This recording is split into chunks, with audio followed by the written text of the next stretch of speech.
अस्सलाम वालेकुम। तो आज हम आपके साथ केमिस्ट्री की शुरुआत केमिस्ट्री के डेफिनेशन से करने जा रहे हैं। वैसे तो यूट्यूब पर आपको बहुत सारे चैनल्स मिलेंगे जो कि केमिस्ट्री के ऊपर काम कर रहे हैं और बहुत ही अच्छा काम कर रहे हैं, लेकिन हर किसी के पढ़ाने का समझाने का तरीका अपना होता है। तो हमने ये कोशिश की है कि हम आपको केमिस्ट्री बिल्कुल इजी वे में पढ़ाते चलें और केमिस्ट्री को समझाते चलें। जो चीज़ समझ आती है वो भूलती भी नहीं और ईज़िली हम उसे याद कर लेते हैं, और जो चीज़ समझ नहीं आती उसे रट्टा लगाना पड़ता है।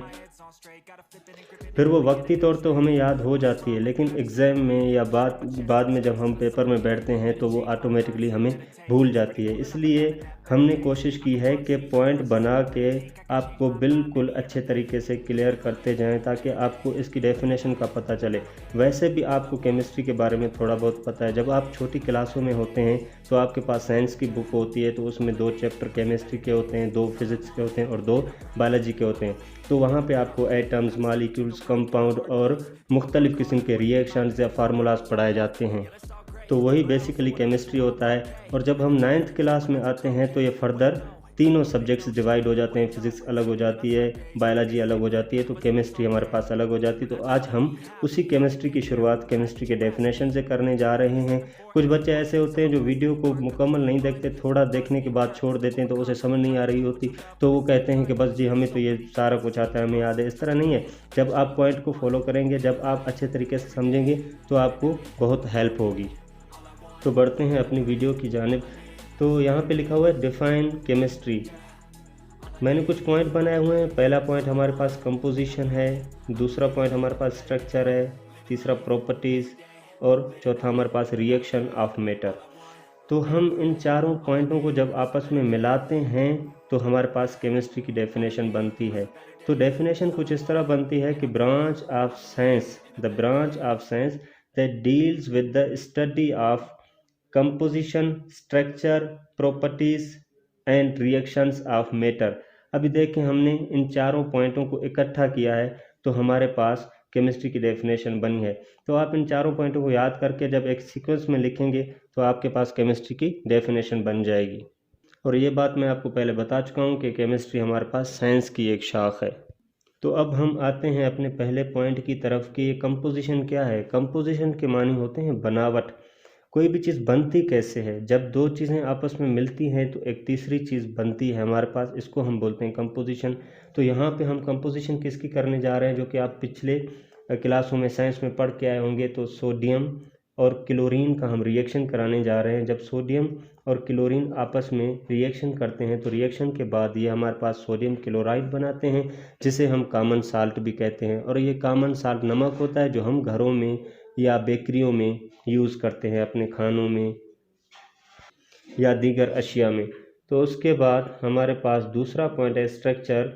स्ट्रक्चर में अगर मैं आपको बताता चलूँ कि कुछ चीज़ें ऐसी होती हैं, जैसे कि अगर हम ग्लूकोज के मालिक्यूल की बात करें तो उसका फार्मूला होता है C6H12O6।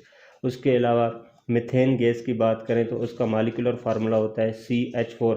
अगर हम इस मालिक्यूलर फार्मूले से हट के अगर हम इसका स्ट्रक्चरल फार्मूला देखें तो ये कार्बन चारों तरफ से हाइड्रोजन को कोवलेंट बॉन्ड के ज़रिए अपने अंदर होल्ड करके रखता है। यानी कि कार्बन चारों तरफ से क्या करता है, हाइड्रोजन को ग्रिप मतलब कि एक ग्रिप तहत अपने ऊपर जकड़ के रखता है। तो इससे हमारे पास बनता है क्या, मीथेन गैस, यानी कि CH4।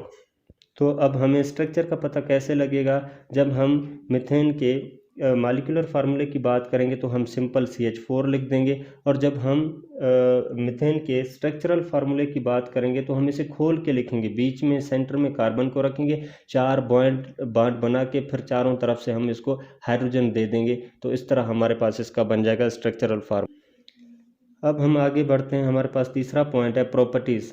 प्रॉपर्टीज़ कहते हैं खासियतों को, यानी कि जो भी हमारे पास कंपाउंड या मालिक्यूल दिए जाते हैं उनकी कुछ ना कुछ खासियतें होती हैं।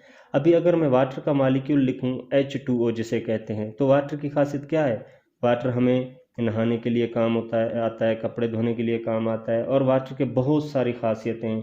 इसी तरह NaCl का क्या काम होता है हमारी लाइफ में, मैंने अभी आपको बताया कि नमक होता है, ये बेकरियों में, हमारे खानों में या और भी चीज़ों में हम इसे इस्तेमाल करते हैं। या CH4 मीथेन गैस है जिसे हम सुई गैस भी कहते हैं, ये ज़मीन से निकलता है, ये हमारे क्या काम आता है, ये भी हमारे बेकरियों में मतलब कि जो चीज़ें हम बनाते हैं या घरों में गैस हम खाना बनाने के लिए यूज़ करते हैं, तो ये हमें इस काम आता है। प्रॉपर्टीज़ कहते हैं खासियतों को, तो मैंने आपको उनकी खासियतें बता दी। आगे चलते हैं हम रिएक्शन। रिएक्शन किस चीज़ को कहते हैं, कभी कभी हमें जैसे कि अभी मैं आपको सिंपल मिसाल देता चलूँ कि हम घर में फ़र्ज़ करें सालन बना रहे हैं, तो घी डालते हैं, उसके अंदर टमाटर प्याज डालते हैं, तो इनको आपस में मिक्स कर रहे होते हैं, तो ये इनका रिएक्शन हो रहा होता है कि हमारे पास कोई चीज़ बन रही होती है। तो यहाँ पे मैंने आपको एग्जांपल दिए रिएक्शन की कि पहला हमारे पास हाइड्रोजन है, उसके बाद हमारे पास सल्फेट है, SO4 को हम कहते हैं सल्फेट। जब हाइड्रोजन सल्फेट के साथ रिएक्शन करता है तो हमारे पास बनता है सल्फ्यूरिक एसिड। तो ये सल्फ्यूरिक एसिड हमें क्या काम आता है, ये हमारे घरों में जो बैटरीज पड़ी होती हैं या हमारे गाड़ियों में जो बैटरीज पड़ी होती हैं जिनके अंदर जिंक के प्लेट लगे होते हैं, सल्फ्यूरिक एसिड हम उसमें सल्फ़र का क्या डालते हैं, पानी डालते हैं जो हमारे पास शॉप से मिलता है, तो उसके अंदर हम सल्फ़र का पानी डालते हैं, तो ये हमारे पास बन जाता है क्या, सल्फ्यूरिक एसिड। फिर वो बैटरियाँ चार्ज होना शुरू हो जाती हैं। दूसरा एग्जांपल है हमारे पास HCl, जिसे हम कहते हैं हाइड्रोक्लोरिक एसिड।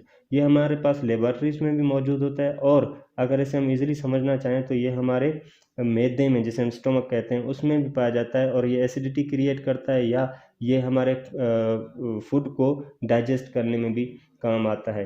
उम्मीद है कि आपको ये वीडियो समझ आई होगी, और मज़ीद आगे जब हम वीडियो बनाएंगे तो केमिस्ट्री के ब्रांच के बारे में बनाएंगे। हमने एक सीक्वेंस रखी हुई है, उस सीक्वेंस के मुताबिक हम केमिस्ट्री को लेके चलेंगे।